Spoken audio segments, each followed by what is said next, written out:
Thanks, Josh and Gary. I appreciate it.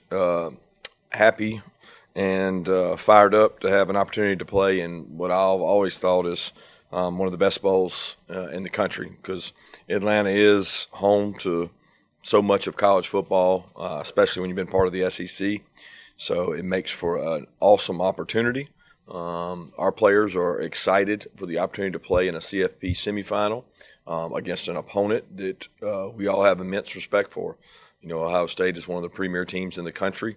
Coach Day's done a fabulous job with his team in terms of recruiting across the country, putting out NFL talent, and playing in the CFP over recent history. So challenge lays in front of us, and our guys are excited to do it, but we're honored to be in this game.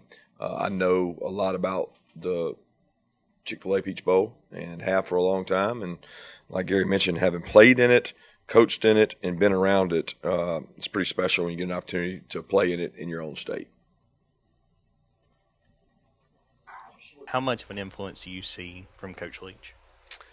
Yeah, his impact is wide and broad. You know, he traveled all over the country to coach. He went from the bottom right down at Valdosta State to all the way up to Washington State, you know, and coached all over the country. And, you know, his impact is really felt more in the high school level, I think, because we see what the vision that he had in terms of passing the ball, throwing the ball from his young years with Coach Mummy all the way through now. But what you don't see is the trickle-down effect that he's had where we go watch a high school team play, and the elements of his offensive system are pervasive. I mean, it's like all over the place. And, you know, it changed the game from when years ago it was wishbone, triple option, and you couldn't watch a high school game without wing tee, veer option, triple option, wishbone, to now you actually see more air raid elements than you do those. And he had a large part to do with that, and a special man, and heartfelt, you know, feelings out going out to his family, his wife, and his kids. Kirby, when will you guys start practicing for this game? And then when you do, Ladd and Warren McClendon, what will their statuses be at that point? We've been practicing, so I mean, we've not specifically for Ohio State. We've been practicing to maintain, staying in shape, and making sure our guys are ready, sharp physically, and ready to do things. So we've kind of been practicing ongoing, and you know, I don't know when exactly we'll get those guys back. I don't know that. They're not practicing with us right now. They're conditioning, they're running, they're moving around, but they're not practicing just yet. But we're still, I guess, 16, 17 days out. Yeah, in a similar vein, an update on Marvin Jones Jr. and then Bill Norton. Is he practicing with the team, or once you go in the portal, you are no longer practicing? I don't think there's a set standard on that, so that's not really important. We're worried about the guys that are getting ready to play. Marvin Jones has been great. He's run, he's conditioned. He's been doing a ton of conditioning things with us on the side. Probably going to be able to start practicing with us here soon, if not today.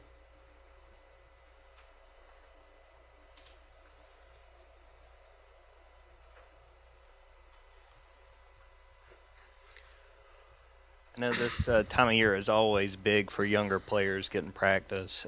Has anybody really caught your eye in what they've been able to do through the practices to this point?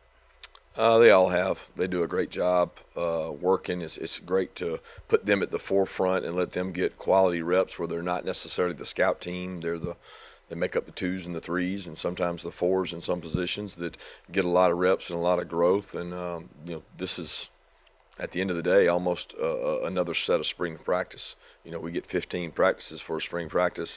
We may not get that many in, but we get a lot of practices in once you include walkthroughs. So I've seen these guys have exponential growth and really become good players before spring even starts.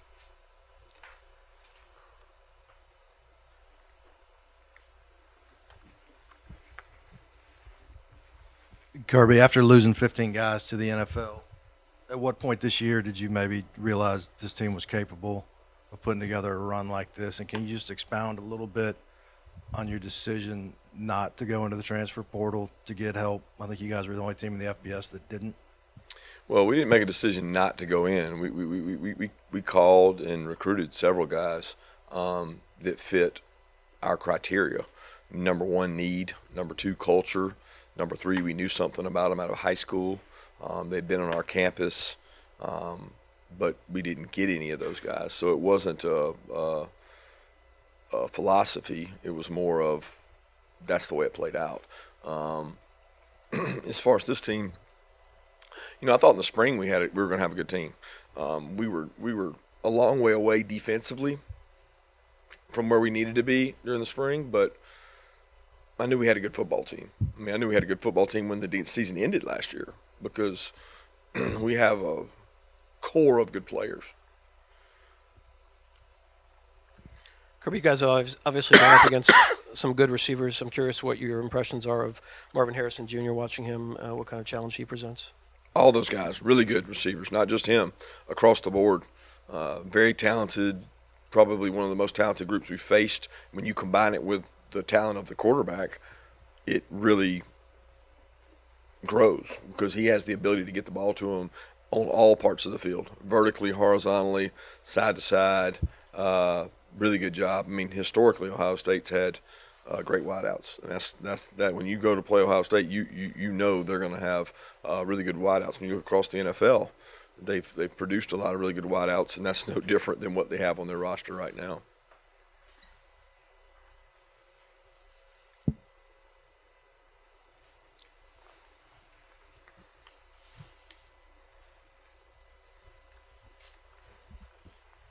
Coach, of Buster Faulkner taking the job at Georgia Tech. Will he still be at all involved in the program leading up to the bowl game? And if not, does Mike Bobo's position or job, whatever you want to call it, kind of get increased a little bit? We're going to determine that probably at a later date. Still in conversation with Buster and Brent. It's not something that's pressing right now because he doesn't really get to do anything at practice. So we're practicing right now. He's a supplement to ideas with Coach Monken, and he can certainly still do that from the position he's in, and we'll determine that at a later date. Yeah, Kirby, you talked a lot towards the beginning of this year of all those guys that might not have been huge contributors last year stepping up into bigger roles this year. What has it been like watching the growth from those guys like Pop and Zion, Logan, all those guys that have had to step up this year to get y'all to where you are now? It's great. The maturation process, really, Zion was already very mature and a leader before this year. He's kind of earned it and done it. He's been around here a while. A lot of guys have stepped up to give us an opportunity to be where we are. A lot of coaches have done a fabulous job. We took on 4 new coaches, had 13 or whatever it was guys leaving the portal, and we've had a lot of guys step up. We've had a freshman class who a lot of them came in last year at this time, and they have been major contributors. I think we had the 3rd most or 4th most true freshman snaps. So we did a good job of onboarding our incoming freshmen to give us depth behind the guys we had on our team. So I think that's a big part of college football right now, how fast you can transition your team each year. Kirby, what offenses have you faced that might have some of the elements that Ohio State has, and what lessons are there for you in maybe some past games? I'm not sure who to relate them to. They're different probably than really anybody we've faced maybe in years past, but I can't say they're exactly like anybody we've played this year. Kirby, last week Stetson becomes the first Georgia player to be a finalist for the Heisman in 30 years. Just as someone who's been around this program for a long time, and especially you being there to see what Stetson has gone through, just what did that accomplishment mean to you to see Stetson get a chance to go to New York? It's a great honor for his resiliency. To be named one of the 4 finalists, I don't know anybody could have written a script with what he's done in terms of start to finish with trials, tribulations, ups and downs, highs and lows throughout his career. To have that be near the end of it is pretty special. It's special for Georgia. It's special for our program, our university, and it's special for Stetson and his family because, he earned it by the way he played on the field. Kirby, you talked a lot over the years about accelerated schedules in terms of recruiting, and now we throw the portal on it, we throw NIL on it. Transfer policies have changed. My question is about retention of players. So maybe a scenario could be way off here, like a guy like Nolan Smith injured. Maybe an NIL deal gets put together, or Cedric Van Pran. What can you offer? Can you offer these guys NIL money? Can you offer them insurance policies? And how quickly do you got to determine this, because you're looking in the portal for needs as well, right? So I guess I'm just kind of wondering about that process and what you can do to maybe make it worthwhile for a guy to come back to improve his draft stock. Complicated question. I really don't know, honestly, how to answer it, and it's not like pressing need. I mean, we have a process that we follow, so our process is step by step. I mean, there's a day in the month of each calendar month that I go through and say, okay, it's time to do this. It's time to have this conversation. It's time to gather this information. It's time to educate our players on this in this process. And I think communication is the key on that. I mean, you referenced Nolan. I mean, I'm confused because Nolan's kind of done. You know, he's through playing. Now, if you're talking about this time last year, sure, we have conversations with every player that has eligibility remaining. And I think you're juggling a spreadsheet that I keep, we keep, that has what each guy's doing and where their eligibility is, and over here where each guy potentially that could come in, and you're trying to match, you know, inflow and outflow. It's essentially what you're trying to do. But NIL is a part of that, but NIL is not, you know, it may be dangled as a carrot at some places, but really it's about, do you want to be part of this team? Do you want to grow and get better? Do you want a chance to do what Devontae White did? Do you want a chance to do what Chris Smith did? Do you want to have a chance to do what Jordan Davis did?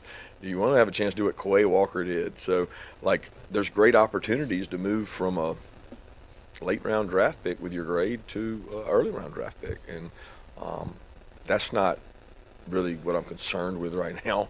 I'm concerned with making sure our football team is developing at all stages and phases. Because we have guys that are in the stage of, man, he's going to have to start next year. He really needs to get ready. And then there's the phases is offense, defense, special teams. You know, how are we improving? That's my focus. It's not on, really not on NIL, not on portal, not on those things, because the focus is on our team.